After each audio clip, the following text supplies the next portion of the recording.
नदी के किनारे एक बहुत बड़ा पेड़ था। इस पेड़ पर बहुत से पक्षी रहा करते थे।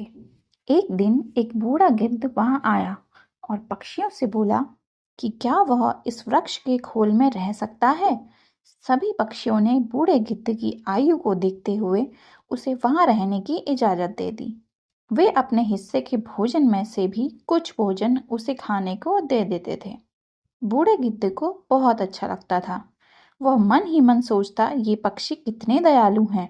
अतः जब वे अपने बच्चों के लिए भोजन की तलाश में जाया करेंगे तो मैं पीछे से इनके बच्चों की रक्षा किया करूंगा।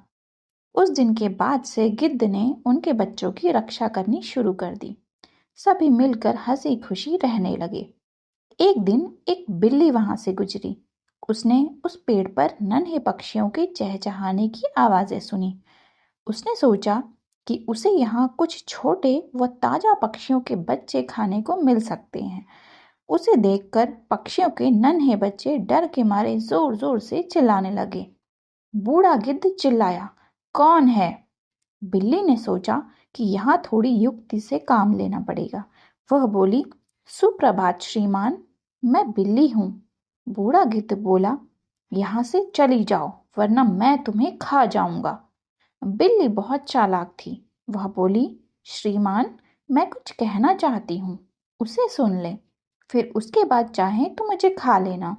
गिद्ध ने सोचा, क्यों ना उसकी बात सुन ली जाए। बिल्ली बोली, मैं गंगा नदी के तट पर रहती हूँ। मैं बहुत ही धार्मिक विचार रखती हूँ।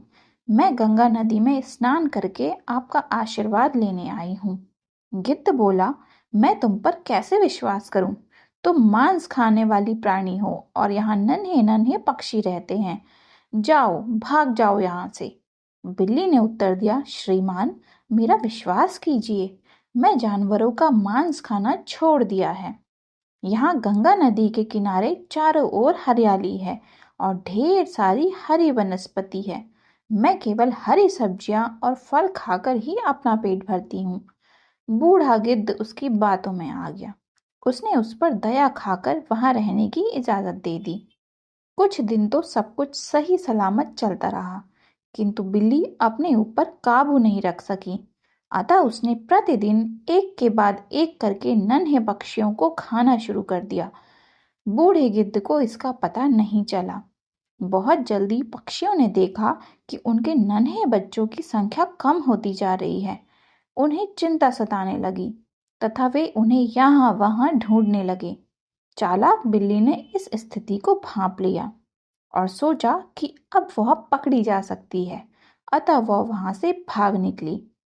अपने बच्चों को ढूंढते हुए जब पक्षी बूढ़े गिद्ध के खोल के पास पहुंचे तो उन्होंने वहां अपने बच्चों की हड्डियां पड़ी हुई देखी। उन्होंने सोचा, इस बूढ़े गिद्ध ने ही हमारे बच्चों को मारा है। अतः वे गुस्से से भर गए और उन सब ने मिलकर बूढ़े गिद्ध को मार डाला।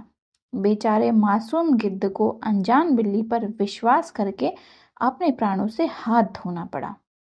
इस कहानी से हमें यह सीख मिलती है कि कभी किसी अनजान पर भरोसा मत करो।